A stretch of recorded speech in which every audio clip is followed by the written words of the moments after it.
से सरकार चलती नहीं है।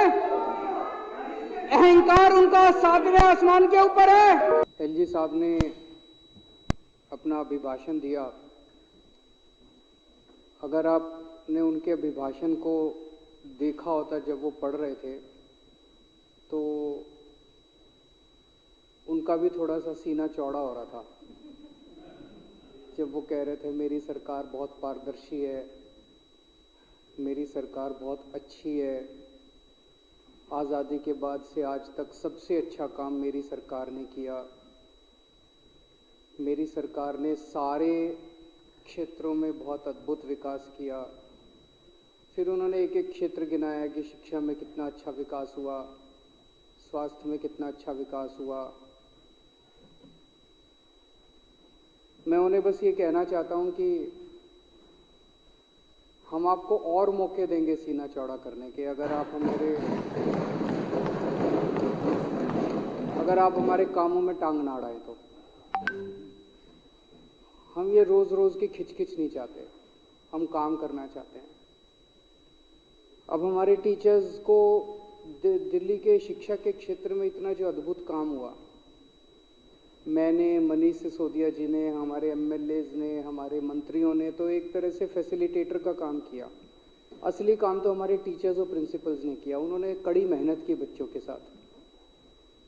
उनके अंदर जो जज्बा आया, वो उनको जो हमने ट्रेनिंग के लिए विदेशों में भेजा, हमारे टीचर सिंगापुर गए, फिनलैंड गए, कनाडा गए, जगह जगह गए, वो जब वापस लौट के आए, उनको जो एक्सपोजर हुआ वहाँ का, वो बड़ा शानदार था।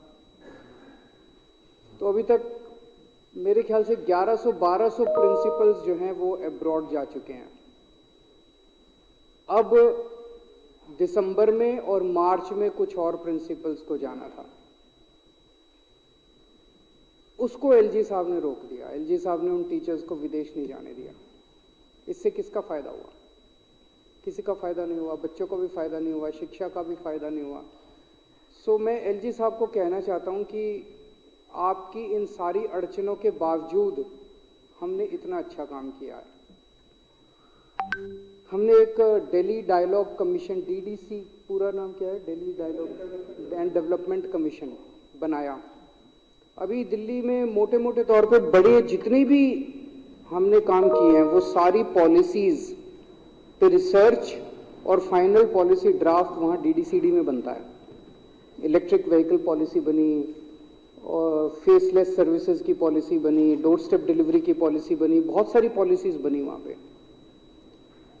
एक दिन एलजी साहब ने एसडीएम भेज के डीडीसीडी के वाइस चेयरमैन जैस्मिन के दफ्तर को सील करा दिया, ताला लगा दिया।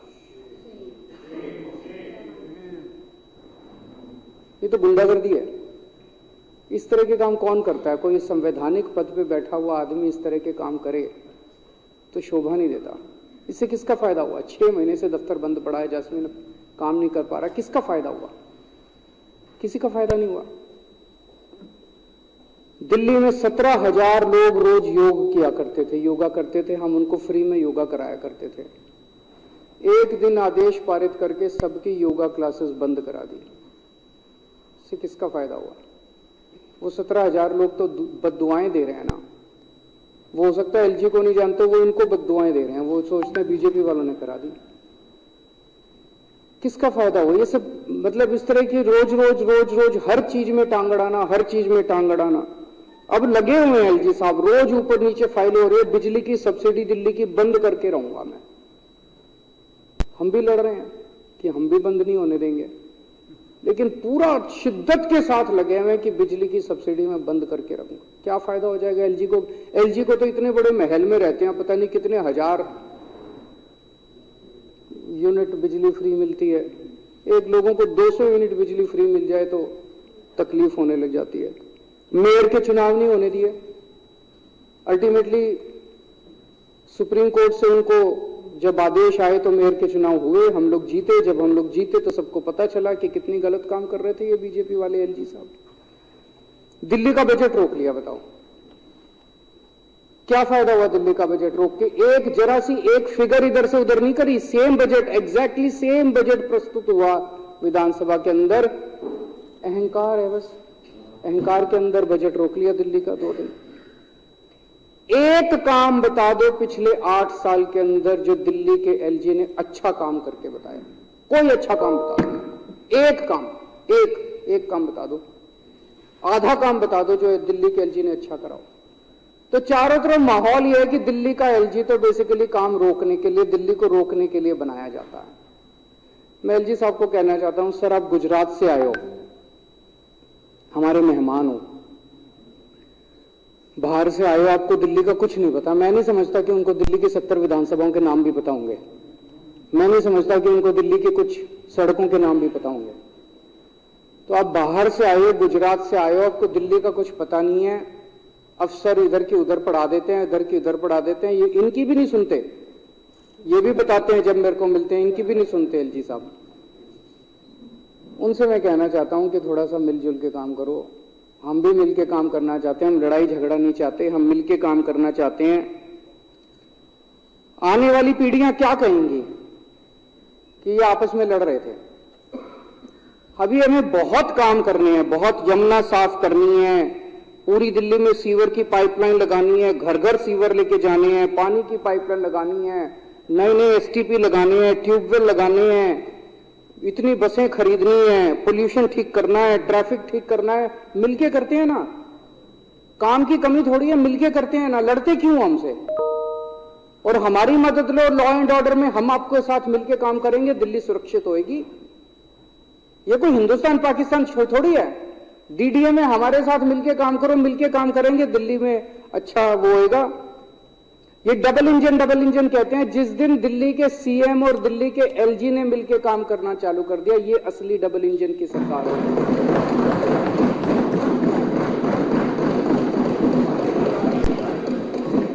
हैं जी।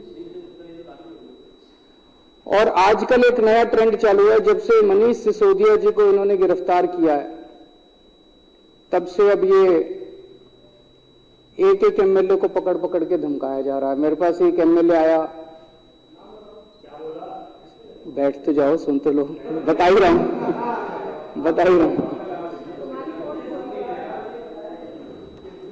चोर की दाढ़ी में तिनका। बोला जी लोकल थानेदार आया था, वो कहता है जी एसीबी वाले आपकी इंक्वायरी करा रहे हैं, अगला नंबर आपका है। एक और एमएलए आया, बोला जी मेरे पास एक वॉलंटियर आया, बड़ा डरा हुआ, बोला सर आपसे अकेले में बात करनी है। मैंने कहा चल बता। बोला जी ये लोग बड़े खतरनाक हैं, बहुत गंदे लोग हैं, इनसे बच के रहना, अगला नंबर आपका। एक एक करके एमएलए को डराया जाता है। आपके पास आए हैं लोग, किस किस के पास आए हैं, है ना? मुझे तो आज ही विधानसभा में कौन कौन डरा हुआ आप में से? इनसे डरते तो नहीं हो? जेल जाने को तैयार बैठे हो? कौन कौन जेल जाने को तैयार बैठा, हाथ खड़े कर दे। मनीष सिसोदिया भगत सिंह का चेला है। मनीष सिसोदिया जेल जाने से नहीं डरता, इनकी जेल की सलाखों से नहीं डरते। और अगर कोई जेल जाने से डरता हो आप में से, आज आम आदमी पार्टी तोड़ छोड़ देना। आम आदमी पार्टी में आयो तो सर पे कफन बांध के आयो। आम आदमी पार्टी में आयो, अपने अपने घर में बोल देना जेल जाने को तैयार रहो, ये जेल में डालेंगे सबको। यही कर सकते हैं, यही कर सकते हैं ये। अभी बता रहा हूं तुम्हारे अच्छे काम क्या है।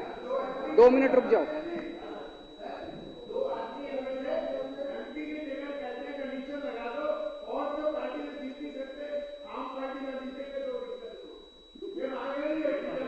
तो ये आपको जेल भेजेंगे, अपने अपने घर में बोल देना, जिसको जेल भेजें आपके घर का खर्चा मैं चला दूंगा। हम सारे मिलके चलाएंगे कि नहीं चलाएंगे? आपको अच्छा वकील हम देंगे, आपको जेल से वापस लेके हम आएंगे। हो सकता है 7-8 महीने, पिछली बार मैंने कहा था 4 महीने, अब 7-8 महीने हो सकता है। 7-8 महीने रहना पड़े जेल में, इससे फालतू ये कुछ नहीं कर सकते। लेकिन एक बात याद रखना, जैसे आज भगत सिंह का नाम पूरी दुनिया याद रखती है, ये वो मौका है भारत के इतिहास के अंदर जब आपका नाम भी याद रखा जाएगा, जो जो लोग अभी जेल में। मेरे को एक ऑटो रिक्शा वाला मिला। ऑटो रिक्शा वाला मेरे को कहता है जी आजकल व्हाट्सएप भेजने में डर लगता है। मैंने कहा क्यों? कहता कभी गिरफ्तार ना कर ले। पूरे देश में क्या डरा के रखा हो यार तुम लोगों ने, क्या हाल बना दिया देश का तुम लोगों ने। इसी के लिए आजादी की लड़ाई लड़ी थी। और अभी राहुल गांधी की सदस्यता तुम लोगों ने समाप्त कर दी। राहुल गांधी की सदस्यता समाप्त कर दी इन लोगों ने। डरते हो यार तुम लोग, तो बहुत डरपोक निकले। भारत के इतिहास में सबसे भ्रष्ट प्रधानमंत्री अगर कोई हुआ है, सबसे भ्रष्ट प्रधानमंत्री अगर कोई हुआ है, भारत के इतिहास में सबसे भ्रष्ट, भारत के इतिहास में सबसे कम पढ़ा लिखा प्रधानमंत्री अगर हुआ है, मैं नहीं समझता आजाद भारत में कोई 12वीं पास प्रधानमंत्री हुआ है। उनसे सरकार चलती नहीं है। अहंकार उनका 7वें आसमान के ऊपर है। सवेरे से शाम तक इसको जेल भेजो, इसकी सदस्यता रद्द करो, इसको जेल भेजो, और सवेरे से शाम तक यही चलता रहता है। बैठिए प्लीज, बैठिए। मैं आज महाजन जी, बीजेपी के सारे लोगों को मैं अपील करना चाहता हूं, नरेंद्र मोदी जी के नेतृत्व के अंदर आज पूरे देश को तबाह करने की कोशिश की जा रही है। जो लोग देश को तबाह करना चाहते हैं बीजेपी में रहो, और जो लोग देश को बचाना चाहते हैं आज बीजेपी छोड़ दो।